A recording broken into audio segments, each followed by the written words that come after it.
Hvem har ikke opplevd å få et hull i veggen? Velkommen til programmet så det er sånn det er.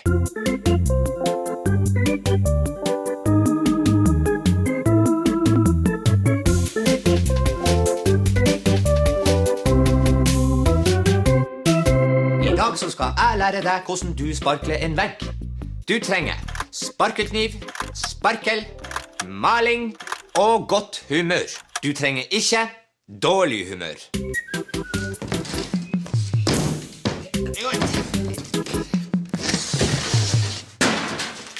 Aller først tar du frem sparkelkniven. Sparkelkniven ble oppfunnet av den nederlandske meierilæreren Gus van der Spjerkel og ble lenge brukt til å fjerne ujevn overflate av dameost før en murmester ved tilfeldigvis brukte den på en murvegg da han hadde sølt dameost på veggen. Selv om dette kalles en kniv, må den ikke forveksles med smørekniv, samekniv eller Kingston giftekniv. Så er det bare å ta sparkel på sparkelkniven.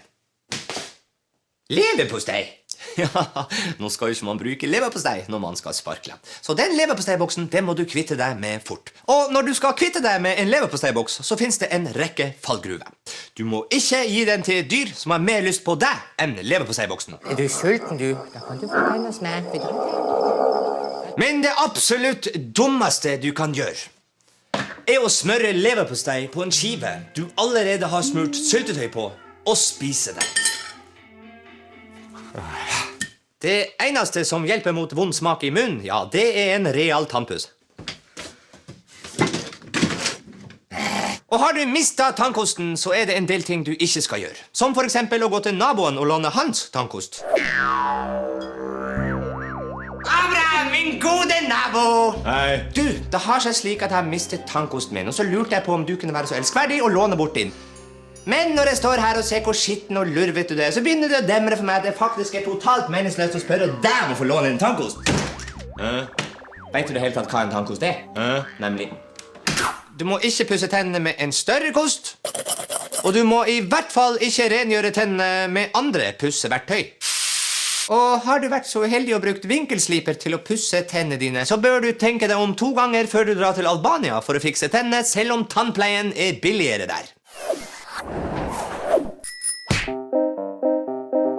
Og har du først vært så heldig å dra til Albania for å fikse tennene, ja, da bør du ha lært deg forskjell på setninga «Jeg vil ha nye tenner» og «Jeg vil ha nye silikonpupper». Разнека бакулюс не ряб зеленкон, зиби бэбов. Ja. Ja.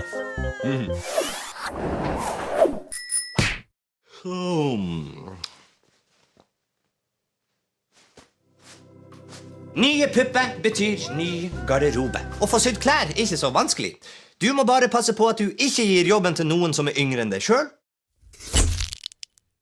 Eller at du lager en kolleksjon som er inspirert av eventyret Keiserens nye klær.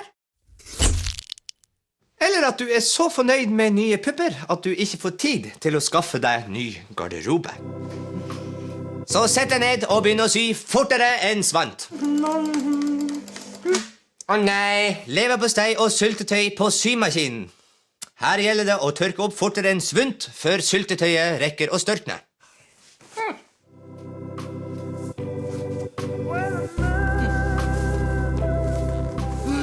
Og har syltetøyet først rukket å størkne på symaskinen, ja, da gjelder det å få symaskinen inn i en vaskemaskin fortere enn svent. Dessverre har symaskiner en lei tendens til å sitte seg fast i vaskemaskinen og gjøre stor skade.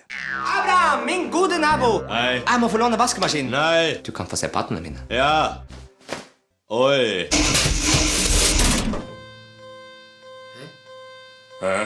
Og har du først ødelagt naboen sin vaskemaskin, ja, da gjelder det å gi naboen en kompensasjon. Du kan få se på silikonpattene mine. Nei. Du kan få en boks med leverpostei. Nei. Du kan få låne tannkosten min når jeg kjøper ny. Nei. Og vil ikke naboen godta den billige kompensasjonen din, så er det viktig at du beholder fatninga og ikke i villrede tilbyr ham hva som helst. En kamel. En kamel?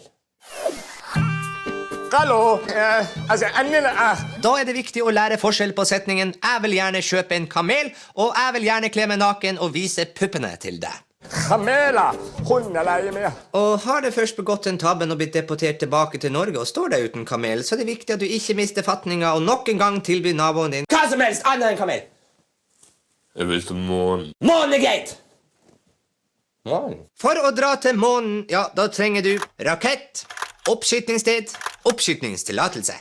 Og blir du lei av å vente på oppskytningstillatelse, ja, da vil jeg bare stjelt en fra noen som har. Er du klar, Abraham? Ok, 9, 8. Ja, klarer du å skyte opp med en rakett? Ja, da klarer du helt sikkert å sparskle en vegg. Takk for i dag. 7, 6. 2, 1, 0.